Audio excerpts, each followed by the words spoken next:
Hey everyone, today I am getting the chance to unbox the Galaxy Watch 8. Brand spanking new. This is the Bluetooth Wi-Fi edition. Let's get this guy open. We're going to get it set up and I'll give you my first impressions. There we go. So they have changed the design of the Watch 8. We'll get this out. Let's take a quick look at this. So we have two buttons on our right side, and then they have changed the design of the Galaxy Watch 8 versus if you've seen the 7 or the 6 that had more of a circle design. Still a circular screen, but we now have a squircle design where it is more square aluminum as bordering around the screen. But changing the design a little bit. Let's take a look at the back. Let's take a look at what we've got as far as sensors. Something else, and I'll get into this more shortly, is they have changed, once again, the watch bands.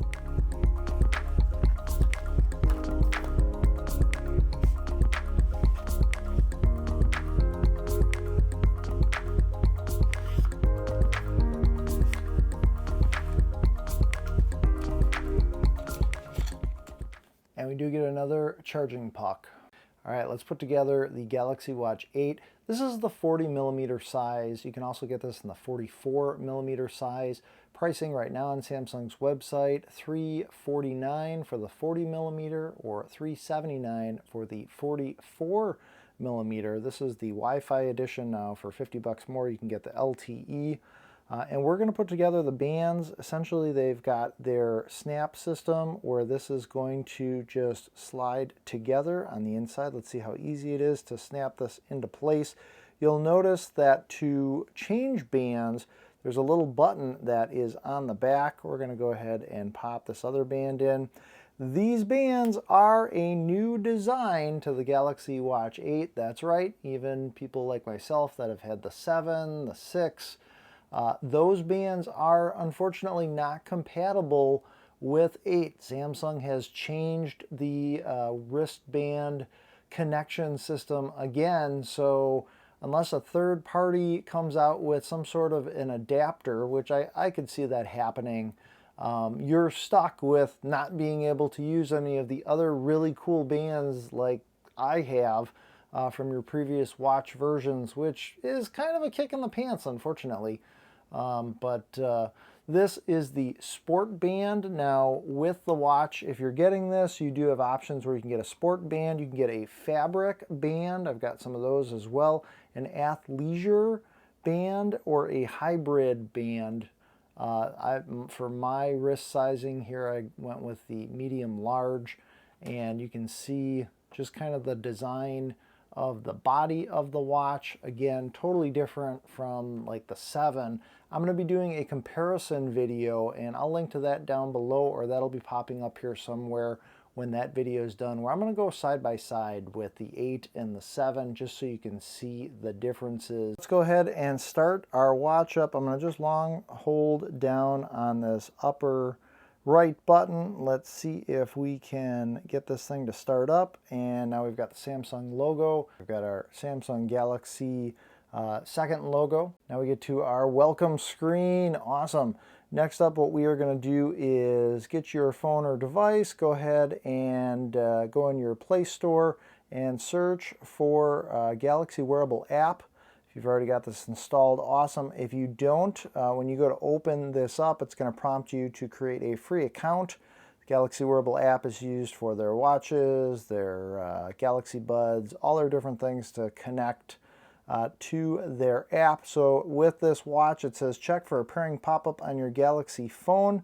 If you don't see the pop-up, connect it in the Galaxy Wearable app. So I'm on a Google Pixel phone, so I'm not going to get that, but in this instance, we're going to just go ahead and tap Start. It looks like it's found available devices here, the Galaxy Watch 8, so I'm going to go ahead and tap on that, and it's going to give me this pairing code, which matches up with what's on my watch. I'm going to allow it to access contacts and calls.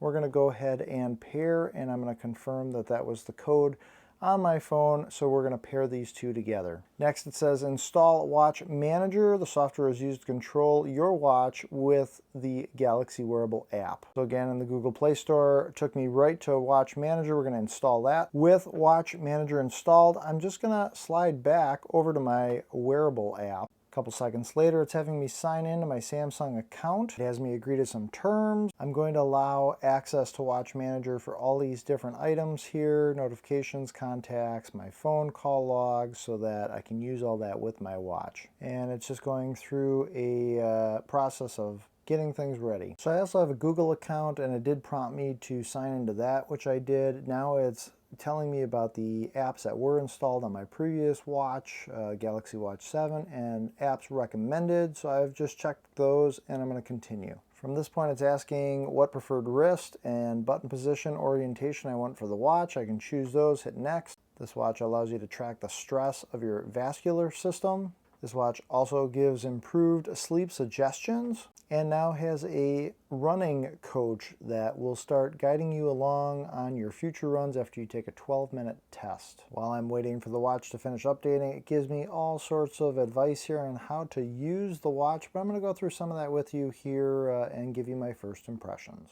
So here it is, the Galaxy Watch 8. I've been playing around with this, and I just want to give you some of my first impressions. So some neat stuff. First off, this is a very nice design. I like that it comes with the, when you first install stuff, it comes with a very simplistic watch face, but it also has several other new watch faces that you can install, which are very cool. They give you all sorts of different stats and stuff, weather, your heart rate. There is this one, which looks pretty neat. And again, you can do all sorts of stuff like measuring your VO2 max. You can see all your different health stats, time, directions, weather. You can customize all of these, as you can see by the customize button there. Very cool different watch faces. So the brightness on this is 3000 nits. And right now inside, very bright. I have to take it outside and take a look at stuff. Again, these are just kind of my first impressions. It's got the digital bezel, so that when you use your finger and you go around the border, that's going to scroll through all your different tiles, which is pretty cool. If you swipe up from the bottom of the screen, this reveals your apps, and as you use the digital bezel, you can then access the apps by scrolling through them. As far as the different apps, you can do everything from like your text messaging. You can make phone calls, receive phone calls. These are all things that have been on previous versions of the watch. You can also see all your notifications by just swiping to the right, and that's very cool. All your quick controls, if we just swipe down, we can see all the different quick controls. You can go into settings, customize things. You can use the thing as a flashlight. Some of the new features that are on this, we can access by going to tiles, and you can see health stats here, energy score, sleep. So it has to track your sleep for, I think, at least 3 days before it's going to give you the sleep suggestions. But then I'm going to take a look at that in the future here and try to optimize how that works. If you've got a Samsung phone, you can take an ECG with the watch. We've also got here things like fitness. So if you're going to start a walk or a run, you can just go ahead and tap on those. So I'm going to go ahead and access Gemini, which is Samsung's new AI on the watch. And essentially, it's just improving the AI technology, the voice chat, where you can essentially, if I was going to pull up a run on this watch, I could go over to the fitness, start the run. But let's say it was going to be a specific run, I'd have to go into settings, and then if I wanted it to play a certain type of music off of Spotify, I'd have to go over to Spotify and queue all that up. With Gemini, you can now just go ahead and access it by holding down this upper right button. Start a 200-calorie run and play Party Hits 2010s playlist in my Spotify. I did have to previously connect my Spotify account, but now that I've done that, it has accessed that playlist. It is now playing that song in Spotify, and then if I just kind of swipe over here, I should be able to access the run that I am on. and we're set to go. 200 calories, I can just hit start. So just the ability to be able to set that all up with your voice is pretty cool. You can also use Gemini to do a lot of the things you could do previously. They've just enhanced its capabilities. So calling up different recipes, starting timers, using your voice to access different things. So really neat stuff. I'm very excited to try out some of the other features on this watch. Under fitness, there also is now a running coach, which it even says is in beta, but it's going to give you a running level anywhere from 1 up to about 5 based on how it feels you are as a runner. You have to go through a running test in order to have it get that number. And then from that point, it's going to give you runs that are planned to help improve your running in the future based on the information that it takes. That sounds like a very cool feature that I'd like to check out more about.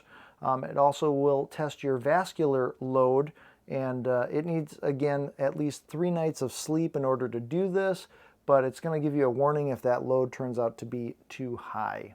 That vascular load is basically putting into account your cardio load, your recovery, and how well you're sleeping as far as how good of a job you're doing managing your health. So the watch still takes a lot of the other health stats like it has in the past, monitoring your BPM.